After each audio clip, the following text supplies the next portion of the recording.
This is a 1-0 match versus, well, I don't really remember right now, but I'm sure I'll figure it out when I get the video actually posted. But I didn't do any sideboarding here.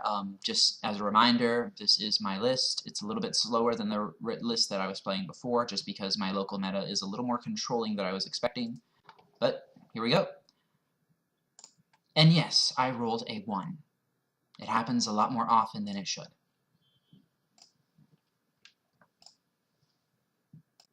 Alright, opening hands. Nice to see Nana Renegade making a splash. That's just, I love that. That's such a sweet card.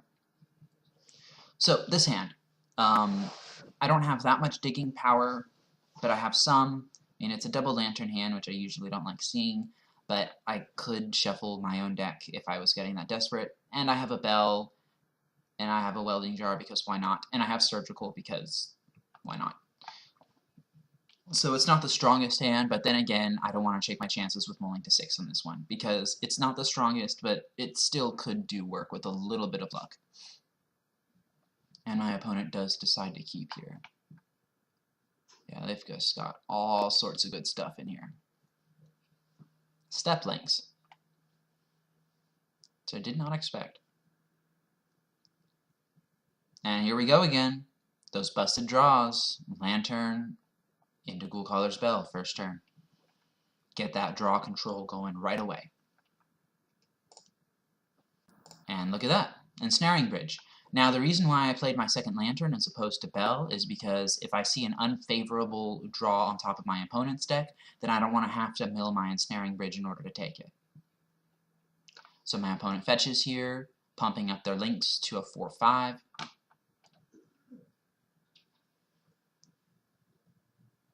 And I figure that their entire hand can't be burned, so just let that go. Narnum Renegade, it's such a good card.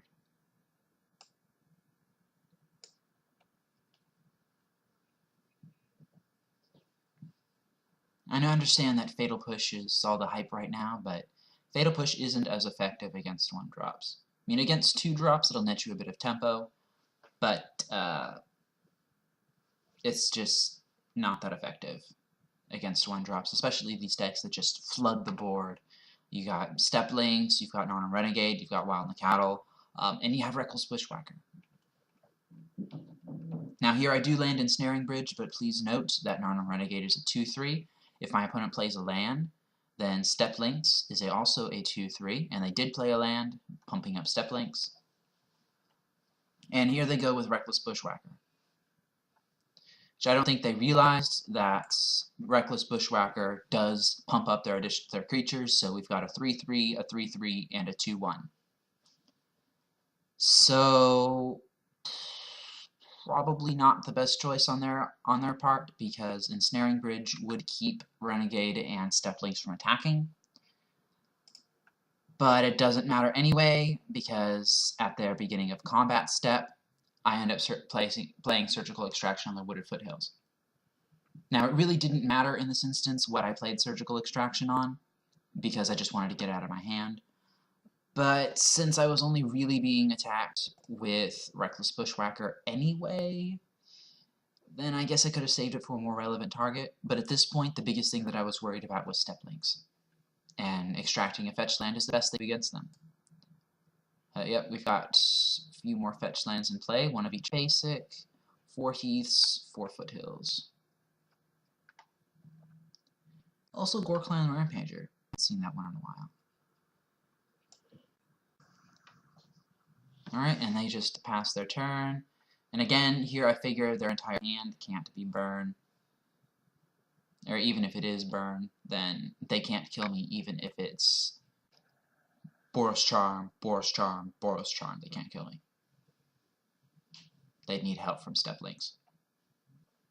So at this point, the game is effectively locked up. I have my opponent drawing dead, and I'm going to be drawing a Shredder here, so they will just have 0 access. Gorklan Rampagers and their fetch lands, which are what they really need to kill me.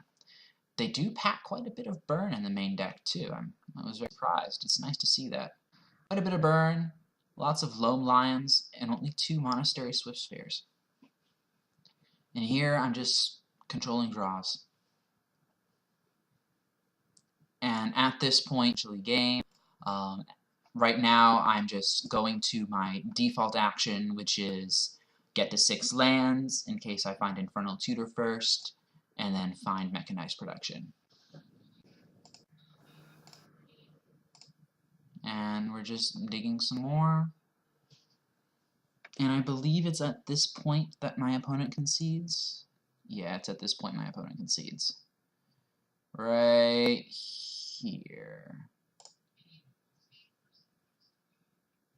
And at that point, it's game.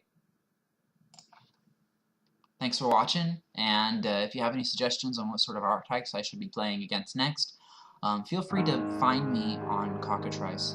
My username is Crexalbo, C-R-E-X-A-L-B-O.